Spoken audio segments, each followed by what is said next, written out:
All right, guys, have you ever wondered what 60 bucks worth of fun looks like? Probably not, but I'm going to tell you anyway. This right here is 60 bucks worth of fun.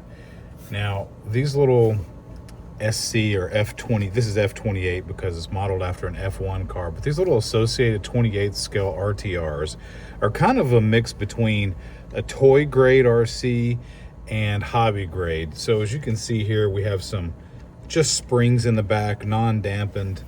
We actually have no suspension in the front. We just have steering blocks with posts through them.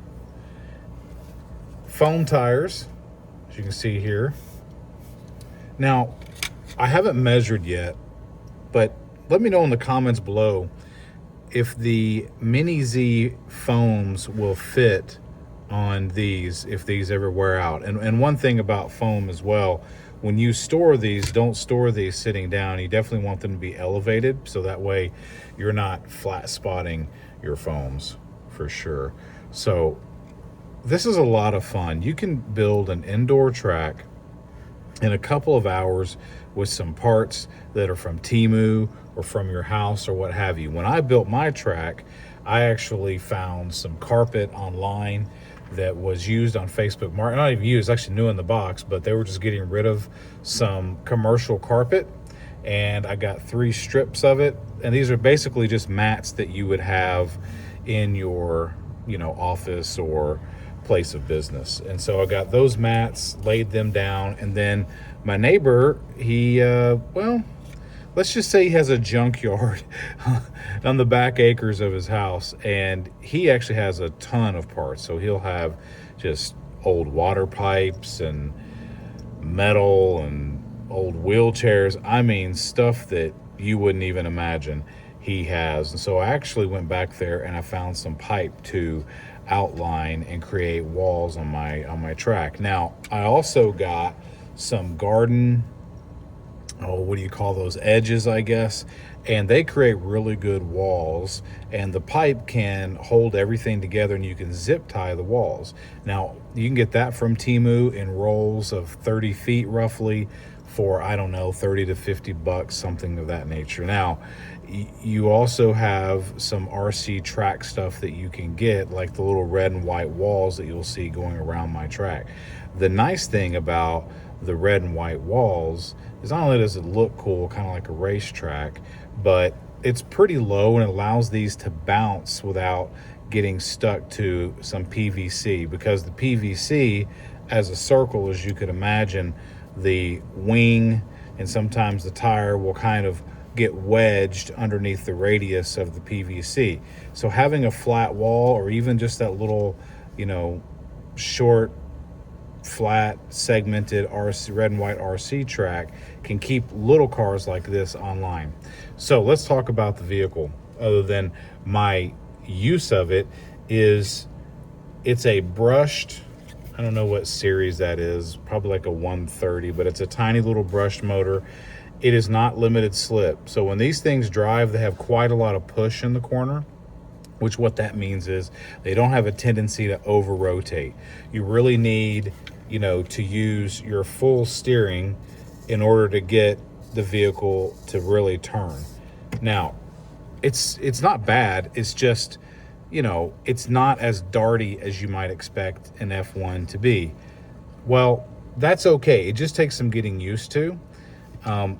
It's still a lot of fun. They are not super duper fast, and I'll do a running video, my first run around the track with it, and let you see for yourself.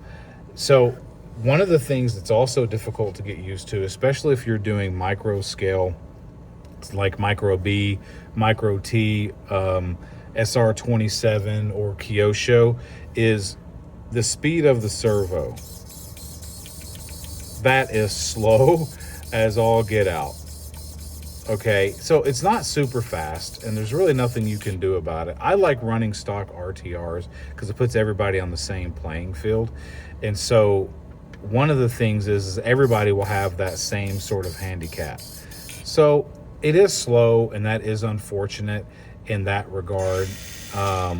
But you know what? For a miniature track, they're pretty speedy, they handle well, and the really cool thing is they're super scale, so they really do look like a little F1 car. Now, the other downside is they do not come in multiple colors, okay? The good news is that you can, you know, sticker them up how you want. You can paint your wings and make them different colors. You could technically paint over the body if you wanted to, and there are some guys I've seen online who have stripped the body, just depending upon how serious you want to be about colors or themes.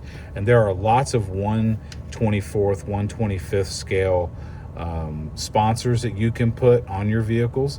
These are like Lunati, the Mallory, the centerline wheels. Back here you can see Permatex, the gas shocks.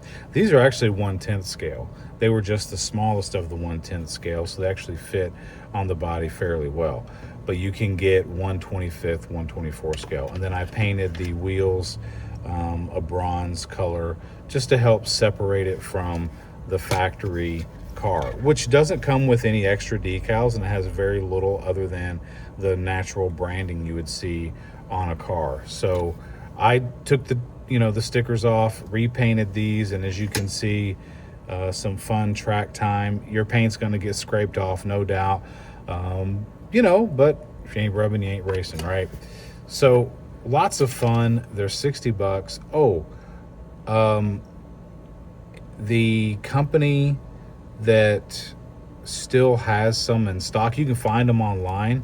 I got these from New Sun Racing. They only had 8. I got 2 of them, and so there aren't that many left, and nobody seems to be selling them secondhand. They're probably throwaway for most people.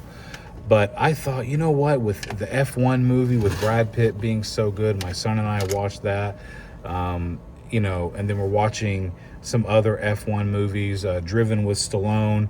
It was pretty neat, to have an open wheel concept on our track, just to kind of give you that fun scale realism that these have to offer. So that's my take on them. If you can find them, they're super inexpensive, but they are right in the middle. They're very much a mid-grade vehicle. They are 2.4 gig. The nice thing is with this type of stuff, you don't have to worry about crossing frequencies. It binds to the individual car. So I don't know how many you can run, but I would imagine it'd be infinite. And you can get as many of these cars as you can find. And if you know what you want, trucks or other off-road, they're all that price, and they make several different versions. And you might be able to find some buggies out there, short course trucks, stadium trucks, maybe monster truck style, whatever they have multiple for you to look at. But that's the Team Associated F28 in a really quick review. And now I'll show you the running video so you can see how it is around the track. And by the way, it was my first run, difficult to get used to, just because the controls are so slow in comparison to the Micro B or the Micro T. We run Micro T's here on the track with some 3D printed jumps, stuff like that. So anyway, enjoy that. Take a look at the video, and you can certainly call me out on my racing. I did get a little bit into flow state for maybe a lap or two every now and again, but overall a lot of fun. And if you build a track that is capable of bouncing these off the wall, then you know what, you can have fun and don't worry too much about it not having realism, because at least you can bounce off the track and come right back and still stay in the race and engage. So there you go. Enjoy the video and get out there and do some RC.